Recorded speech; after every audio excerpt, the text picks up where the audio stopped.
Welcome to another edition of Weekly Digest, a government information agency program that keeps you informed on what the administration has been doing that will create a better environment for citizens. I'm your host, Ursula Ramdial, hoping that your Christmas holidays was a pleasant one. Thank you for joining us. In this final presentation for 2013, we looked at brief reviews for some sectors during the year. The security and legal affairs sectors saw challenges in 2013. It was an exciting year for the tourism and labor sectors, while some sectors placed emphasis on training. The year 2013 proved to be a challenging one for the security sector. The battle with crime and criminal elements was further compounded by the drama that unfolded at the political level. Despite the challenges, the Home Affairs Ministry continued to forge ahead with its modernization program with its 2013 budgetary allocation of $17.5 billion. Some of the major initiatives include the ongoing reform within the joint services, advancement of programs under the Caribbean Basin Security Initiative, the SWAT team, and the launch of Houses of Justice. The House of Justice, I believe, is a very useful institution, which I have no doubt that people will make full use of, because it is bringing the services to the people rather than the people going and seek out the service. The fact that we have GPL, we have NIS, we have Human Services, and we have the police and the community policing. We expect also to bring GWI on board after we've had more discussions with them. But I believe that at the end of the day, people would welcome this institutional arrangement that we put together. For the time, we are going to see how best the House of Justice we've established on the Region 3 and Region 2 now, how they are working. Because the success depends on the extent to which the people use them. And we are going to try our best to get the word out so that people could know about the existence of these House of Justices, because it is of use to them individually, family-wise, and even in the community. The government of Guyana commissioned a $158.4 million training center on Camp Street for the Guyana Police Force. This is testimony of the level of importance to which training is attached. We have been focusing on training in order to enhance our professionalism and quality of service. A number of ranks have attended overseas training in Jamaica, Russia, South Korea, and Trinidad, in areas such as cybercrime, anti-corruption, information technology, and financial investigation. We also continue to aggressively pursue training locally at the Felix Austin Police College and at the new Officers Training Center. We have completed programs that include electronic intelligence operations, which was conducted by the Brazilian Federal Police, staff development, financial procedures, disciplinary procedures, traffic investigation, crime investigation, and fraudulent documents. Police Commissioner Leroy Brummel was confirmed to his post in October, and as of December 17, the force recorded a total of 136 murders, compared to 131 in 2012. On the other hand, 192 illegal firearms, 20 kilograms of cocaine, and 555,077 kilograms of marijuana were seized, and 775 people were charged with drug-related offenses. 2013 has been an exciting year for the Labor Department, with the introduction of the national minimum wage for all workers across the country, as well as a national 40-hour work week.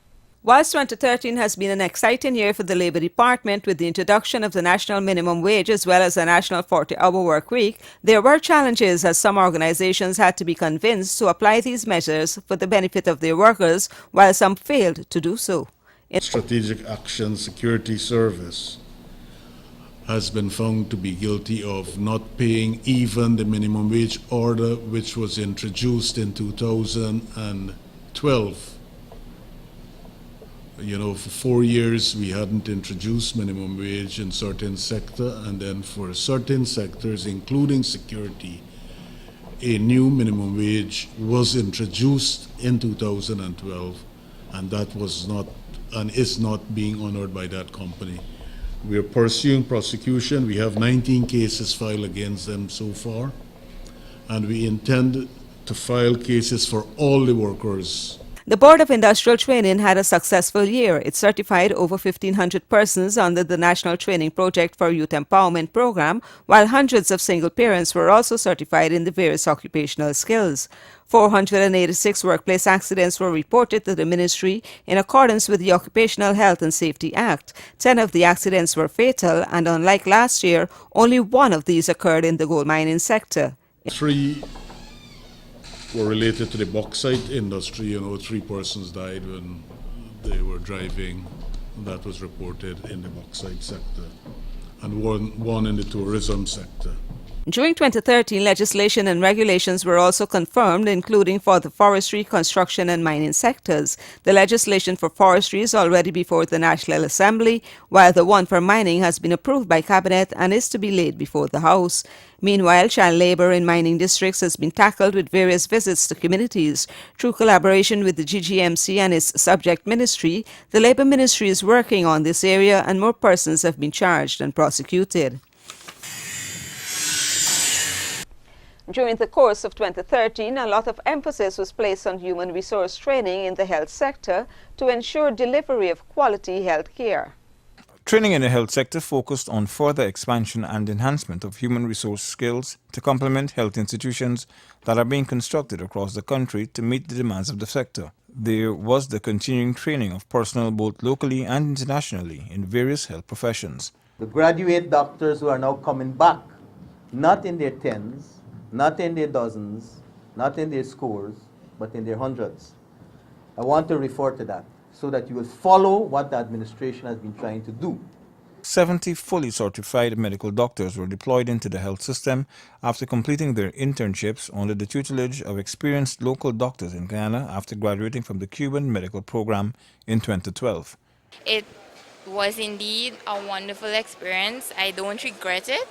And I learned a lot more than I had expected. So I'm just thankful to be here, thankful to the government, thankful to my family, and we'll see where it goes from here.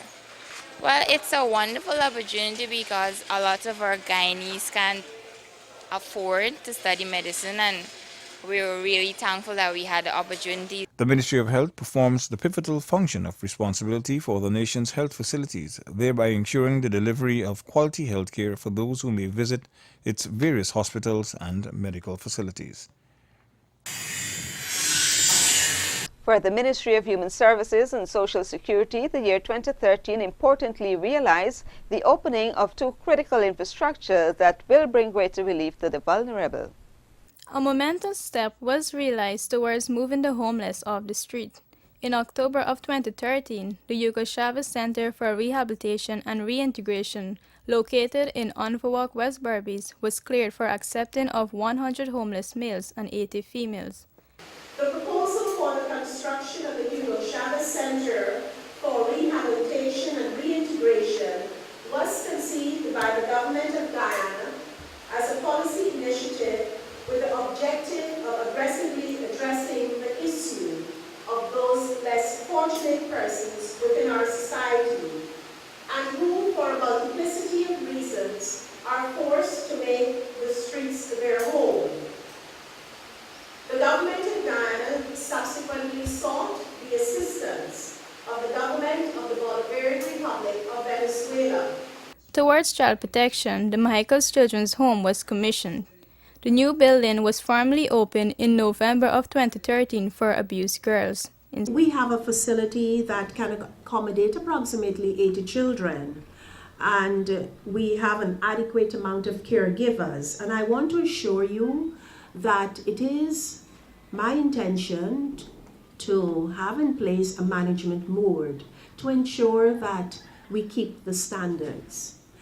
Many of you may not be aware that the Child Protection and the Services Act does indicate that all homes, children's homes throughout our country should have minimum standards. And the Child Care and Development Services Act of 2011 formally addresses the standards in care facilities for children, and it also includes daycare facilities. And we are working at the level of the ministry to ensure that there is adherence and compliance to what that act stipulates. Also, towards the protection of children in September, the ministry signed an agreement to collaborate with Forward Guyana and ChildLink towards establishing of the first one-stop centers for victims of child sexual abuse. And to make them more aware of some of their fundamental rights, printed for distribution were 3 updated booklets of the child-friendly laws. Stay tuned. We'll be back with more of the Weekly Digest after the break. Guyana needs the Amalia Falls Hydropower project because all consumers will benefit from cheap and reliable electricity. Consumers will save approximately $3.5 billion over a period of 20 years. Ghana will save $90 million on fuel importation, and investors' confidence in Guyana will increase. More jobs will be available. All Guyanese need to come on board now. Reduction in consumer tariffs will be at least 20%. About 190,000 students have benefited from government's school uniform program in 2013. Guyana is the only CARICOM country that is providing this form of assistance for its students to ensure all can access education. This initiative caters for students from nursery level to grade 11. Guyana needs a new modern international airport which will increase air travel and will directly lead to an increase in economic activity for many sectors and individuals. This will firmly place Guyana on the road to modern advancement, which is necessary for the economic transformation of the country. The new infrastructure will accommodate the widest variety of aircraft type, and the expanded CJIA will also allow Guyana to be the South American hub for international travel into Europe. But the political opposition, however, does not feel it is necessary for the economic transformation of the country. They severed financial allocations to this transformational project in an attempt to strangle development. All Guyanese need to be on board with this major transformational project.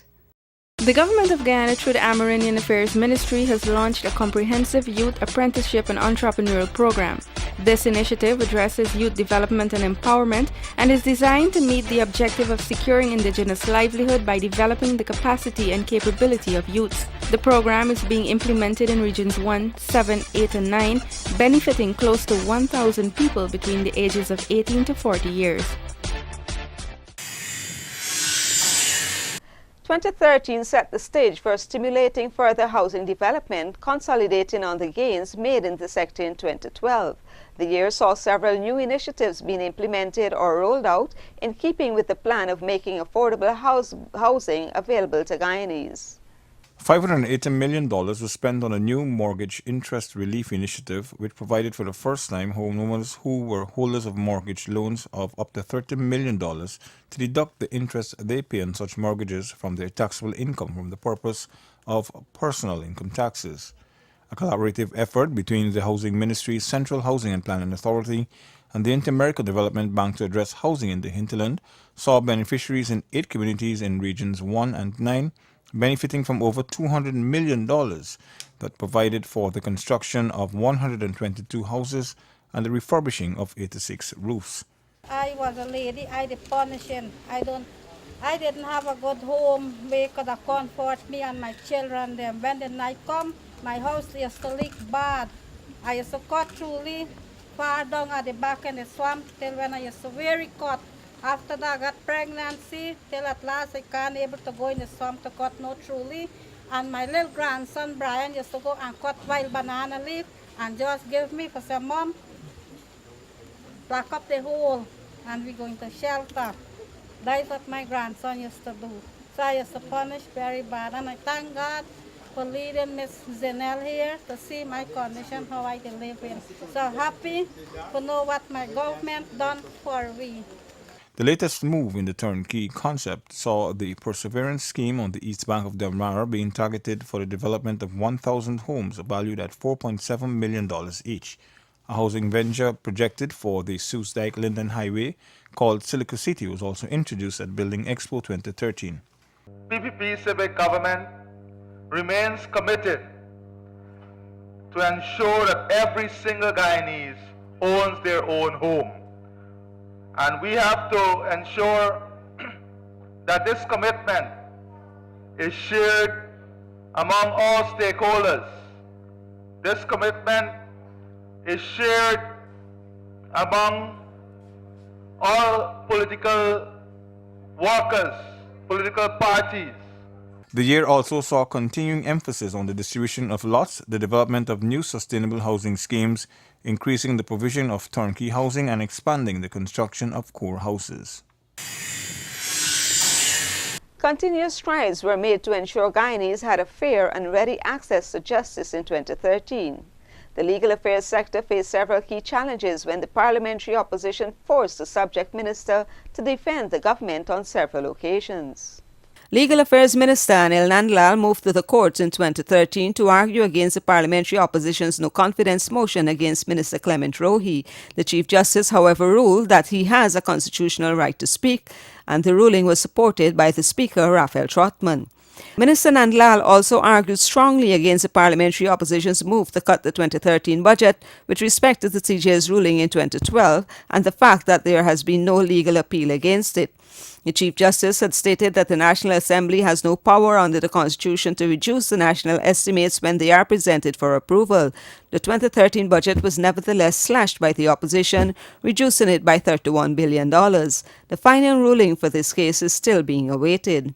Meanwhile, the parliamentary opposition rejected the major move by government to pass the Anti-Money Laundering and Countering the Financing of Terrorism Bill. It is more worrying because these are the people, at the end of the day, unfortunately, who are the alternative government of this country.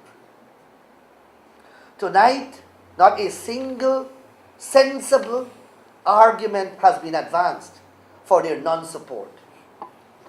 Every veiled attempt that they made to have this bill recommitted to the select committee was unmasked by the speakers on the government side.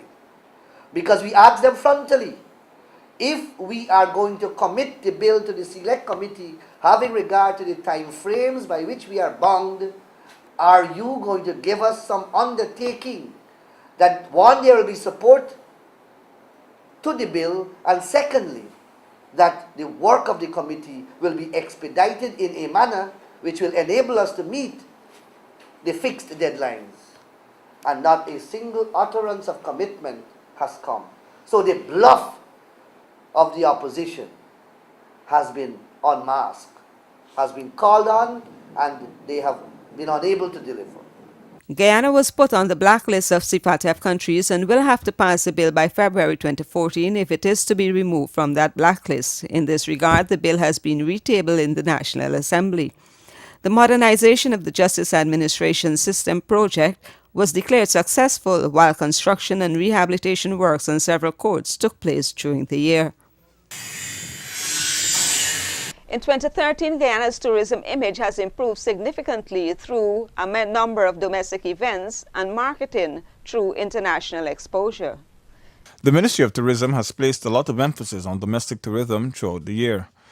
Guyana has been named as one of the must-see destinations in 2014 by the world-renowned National Geographic magazine, along with 20 other sites. The magazine dubbed Guyana as the best-kept secret in South America. For tourism to be successful in any country, you must first of all have belief. If you don't believe in your product, if you don't believe in the potential of your country to attract and motivate persons to visit you, then you cannot have a sector. It does not require belief from the government, the opposition, or the policymakers alone. It requires fundamentally belief from every single citizen that resides here in Guyana. How do we get that belief? That belief must come from a culture that understands that tourism is an important part of the way of living in Guyana. It must become a way of life. Over the years, the Ministry of Tourism has been promoting Essequibo and Wakenham as tourist destinations through their night initiatives. In expanding on this idea, the ministry has held its first Leg One night to allow individuals to visit and explore the island and see what it has to offer. The ministry has managed to achieve all of its goals for 2013 in this area of tourism in Guyana.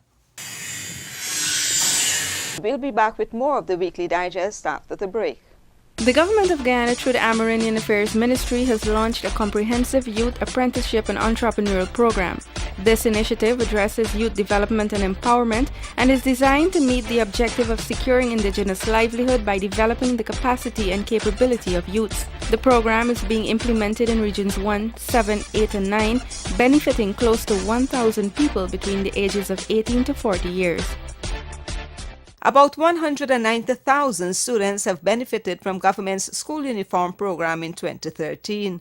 Guyana is the only CARICOM country that is providing this form of assistance for its students to ensure all can access education. This initiative caters for students from nursery level to grade 11. Guyana needs a new modern international airport which will increase air travel and will directly lead to an increase in economic activity for many sectors and individuals. This will firmly place Guyana on the road to modern advancement, which is necessary for the economic transformation of the country.